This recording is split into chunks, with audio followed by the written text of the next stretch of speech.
जय माता दी दोस्तों, स्वागत है आप सभी का एक बार फिर से। माँ भगवती की कृपा आप और आपके पूरे परिवार पर सदा सर्वदा बनी रहे। दोस्तों, अगर आप अपनी लाइफ में नया कुछ सीखना चाहते हैं तो चैनल को सब्सक्राइब जरूर करिएगा। दोस्तों, आज के वीडियो के माध्यम से मैं आपको शास्त्रों में बताई गई बेलपत्र से संबंधित कुछ खास बातें बताने वाली हूँ। और इतना ही नहीं, शिवलिंग पर चढ़ा हुआ बेलपत्र खाने से क्या चमत्कार होगा, आज के वीडियो में ये भी जानिए। दोस्तों, बेलपत्र भगवान शिव को अति प्रिय है। इसके 3 पत्तों में सत, रज और तम तीनों गुणों का वास माना जाता है। वहीं ये भी कहा जाता है कि बेलपत्र के 3 पत्ते त्रिदेवों के साथ होने के प्रतीक हैं। दोस्तों, ये तो आप सभी जानते हैं कि भगवान शिव की पूजा में बेलपत्र का विशेष महत्व है। जिस घर में बेल का पौधा होता है वहाँ महादेव की कृपा बनी रहती है। साथ ही ऐसे घर में माता लक्ष्मी का वास होता है। शिव पुराण में बताया गया है कि जिस स्थान पर बेलपत्र का पौधा लगा होता है वो स्थान तीर्थ के समान पवित्र और पूजनीय बन जाता है।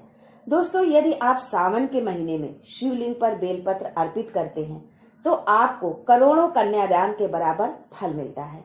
बेलपत्र से जहां भगवान शिव प्रसन्न होते हैं, वहीं हनुमान जी भी बेलपत्र चढ़ाने से अति प्रसन्न होते हैं। दोस्तों, आज हम बताएंगे कि शिवलिंग पर चढ़ा बेलपत्र खाने से कैसे फायदा होता है। अगर आप मुसीबतों से घिरे हुए हैं, आर्थिक तंगी से परेशान हैं, आप एक बेलपत्र से अपने जीवन की तमाम परेशानियों से कैसे छुटकारा पा सकते हैं। लेकिन उससे पहले आपसे रिक्वेस्ट करती हूँ कि वीडियो को लाइक जरूर करिएगा, दोस्तों को शेयर कर दीजिएगा, और अगर आपने अभी तक चैनल को सब्सक्राइब नहीं किया है तो चैनल को सब्सक्राइब करके बेल आइकन जरूर दबाइएगा। दोस्तों, बेलपत्र कोई साधारण पत्ता नहीं है, ये सभी पत्तों में सबसे श्रेष्ठ है। और जब ये भगवान शिवलिंग पर चढ़ जाए तो ये कोई साधारण बेलपत्र नहीं रह जाता है, साक्षात भगवान शंकर का प्रसाद बन जाता है। दोस्तों, सावन का महीना चल रहा है और इस बार तो सावन महीने में भगवान भोलेनाथ की विशेष कृपा है अपने भक्तों पर। तो अपने फायदे के लिए ये वीडियो अंत तक जरूर देखिएगा।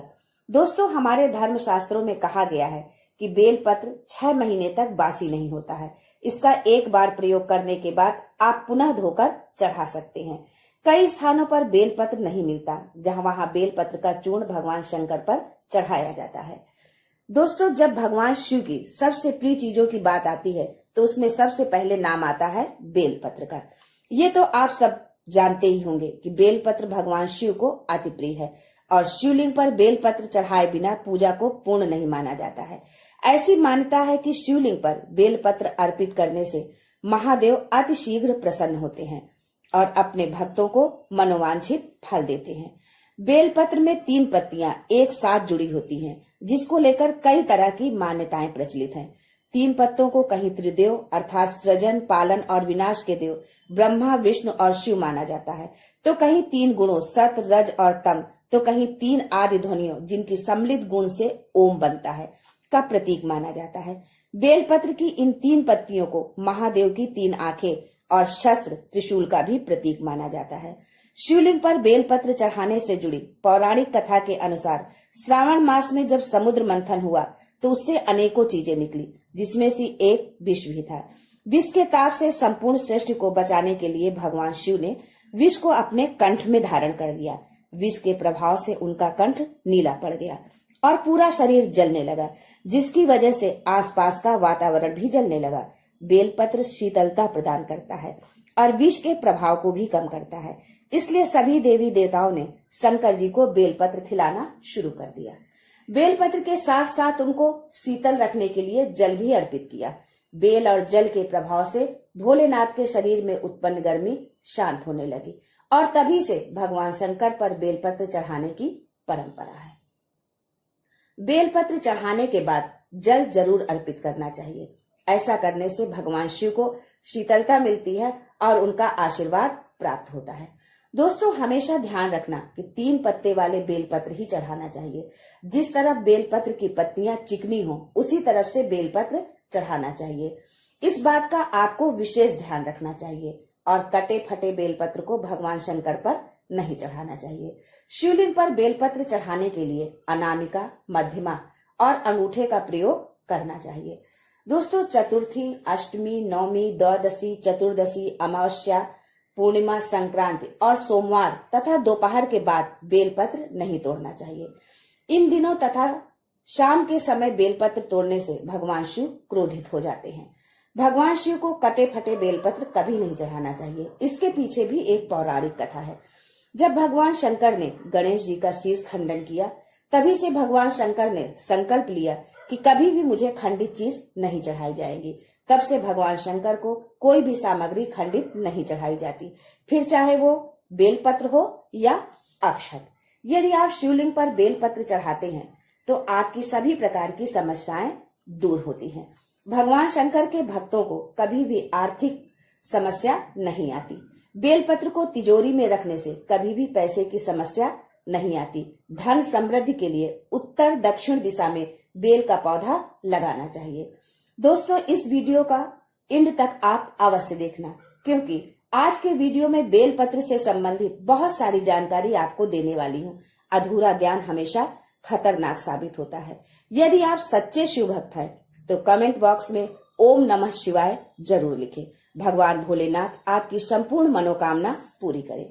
दोस्तों, जब आप बेलपत्र को शिवलिंग पर चढ़ाते हैं तो वो एक साधारण बेलपत्र नहीं रह जाता, वो भगवान शंकर जी का प्रसाद बन जाता है, जो कि असाध्य बीमारी को दूर करने में, जीवन में चल रही किसी भी तरह की समस्या को हरने में समर्थ होता है। आइए अब जानते हैं कि शिवलिंग पर चढ़ा हुआ बेलपत्र खाने से क्या होता है। शिवलिंग पर चढ़े हुए बेलपत्र को खाने से सभी प्रकार के रोग दूर हो जाते हैं। वात, कफ और पित्त दोष से छुटकारा पा जाते हैं। ये दोष भी सभी रोगों का कारण होते हैं। यदि आप शिवलिंग पर चढ़े हुए बेलपत्र की एक एक पत्ती सुबह शाम खा लेते हैं तो आप बीमारियों से छुटकारा पा जाते हैं। ये बेलपत्र आपके सभी पापों को नष्ट करने वाला है। गौ हत्या जैसे पाप से भी आपको छुटकारा मिलता है। यदि आपसे कोई अनजाने में भी पाप हो गया हो तो आप कम से कम 2 महीने तक बेलपत्र का सेवन करें। ऐसा करने से आपको पाप से छुटकारा मिल जाता है। बेलपत्र तामस प्रवृत्ति को समाप्त करता है। बहुत से लोगों में तामस गुण आ जाते हैं। बहुत से लोग मांस, मदिरा का सेवन करते हैं, जिसके कारण उनके अंदर तामसी गुणों आ जाते हैं। आपका तन मन दोनों अशुद्ध होता है। शुद्धता के लिए आप प्रतिदिन 5 पत्तियां बेलपत्र की खाएं, 3 सुबह और 2 शाम। नित्य सेवन करने से तामसी गुणों का नाश हो जाता है। नकारात्मकता आपके जीवन से समाप्त हो जाती है। दोस्तों, इतना ही नहीं, बेलपत्र खाने से आपका भाग्य बलवान हो जाता है। कैसा भी दुर्भाग्य हो वो सौभाग्य में बदल जाता है। जिस समय से आप बेलपत्र खाना प्रारंभ करते हैं तो आपका दुर्भाग्य सौभाग्य में बदल जाता है। और जब आप सावन के माह में शिवलिंग पर चढ़े हुए बेलपत्र को खाते हैं तो भोलेनाथ के साथ आपको माता पार्वती का भी आशीर्वाद मिलता है। आपका भाग्य आपके अनुरूप ही चलता है। आयुर्वेद में कहा जाता है कि बेलपत्र खाने से रक्त साफ होता है। शिव जी का प्रिय बेलपत्र गंभीर बीमारियों से भी आपको छुटकारा दिला सकता है। अगर आप लंबे समय से किसी बीमारी से परेशान हैं और हर इलाज नाकाम हो रहा है तो आप सावन के महीने में बेलपत्र शिव जी को इस तरह से अर्पित करें। आप 108 बेलपत्र लीजिए और एक पात्र में चंदन का इत्र भी। अब एक एक बेलपत्र चंदन में डुबोते जाएं और शिवलिंग पर चढ़ाते जाएं। हर बेलपत्र के साथ ओम होम जूम सह का जाप करते रहें। मंत्र जाप के बाद भगवान शिव से शीघ्र स्वस्थ होने की प्रार्थना करें। इस उपाय को यदि स्वयं नहीं कर सकते तो आपके परिवार का कोई अन्य सदस्य भी कर सकता है। दोस्तों, बेलपत्र का केवल दैवीय प्रयोग नहीं है, इसके प्रयोग से सेहत से जुड़ी तमाम समस्याएं चुटकियों में समाप्त हो जाती हैं। बेलपत्र का रस आंख में डालने से आंखों की ज्योति बढ़ती है। बेलपत्र का काढ़ा शहद में मिलाकर पीने से खांसी से राहत मिलती है। सुबह 11 बेलपत्रों का रस पीने से पुराना सिर दर्द ठीक हो जाता है। दोस्तों, यदि आप मुकदमे या किसी विवाद में फंसे हैं और आप बहुत प्रयास के बाद भी छुटकारा नहीं पा रहे तो ये उपाय एक बार अवश्य करिए। रामचरितमानस के उत्तर कांड में राज्याभिषेक तक जाएं। राज्याभिषेक के समय शिव जी ने श्री राम की जो स्तुति की है उसका पाठ करें। उसके पश्चात पूरी श्रद्धा और विश्वास के साथ राम स्तुति का पाठ करें। आपकी संपूर्ण बाधाएं भगवान शिव दूर करेंगे। यदि संभव हो तो आप ये पाठ शिव मंदिर में करें तो अतिशीघ्र चमत्कारी लाभ मिलेगा। दोस्तों, यदि आप संतान सुख से वंचित हैं, अनेकों उपाय के बाद भी आप मायूसी हैं, तो इस सावन महीने आप यह उपाय अवश्य करें। एक पात्र में गाय का कच्चा दूध ले, उसमें एक एक बेलपत्र डुबोते हुए शिवलिंग पर चढ़ाएं। हर बेलपत्र चढ़ाने के साथ ओम नमो भगवते वासुदेवाय का जाप करें। तत्पश्चात महादेव से संतान प्राप्ति की प्रार्थना करें। भगवान भोलेनाथ आपकी मनोकामना अवश्य पूरी करेंगे। शिवलिंग पर चढ़ा हुआ एक बेलपत्र खाने से आपकी इच्छा की पूर्ति होती है, आपकी सभी इच्छा पूर्ण हो जाती है। दोस्तों, ये बात बताने योग्य ना है, फिर भी मैं आपको बताना चाहूंगी कि यदि आप नियमतः 6 महीने शिवलिंग पर चढ़ा हुआ बेलपत्र खाते हैं तो आप भूत भविष्य वर्तमान तीनों को देखने की सिद्धि प्राप्त हो जाती है।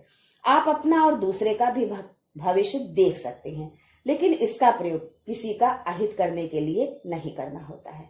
बड़ी से बड़ी साधना आप कर सकते हैं। शिवलिंग पर चढ़ा बेलपत्र आप खाते हैं तो बड़ी से बड़ी साधना छोटी हो जाती है। शिवलिंग पर चढ़ा बेलपत्र खाने से मंत्र शीघ्र सिद्ध हो जाते हैं।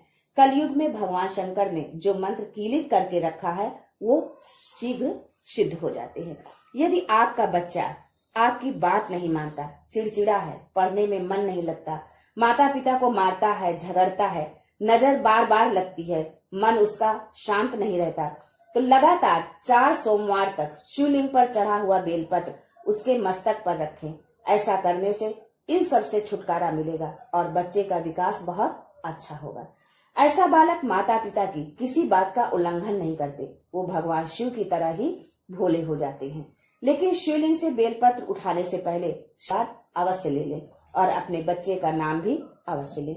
यदि आप 9 ग्रह में से किसी भी ग्रह से पीड़ित हैं, शनि, राहु, केतु, तो इन ग्रहों की पीड़ा से छुटकारा पाने के लिए शिवलिंग पर चढ़े 5 बेलपत्र आपको खाना है।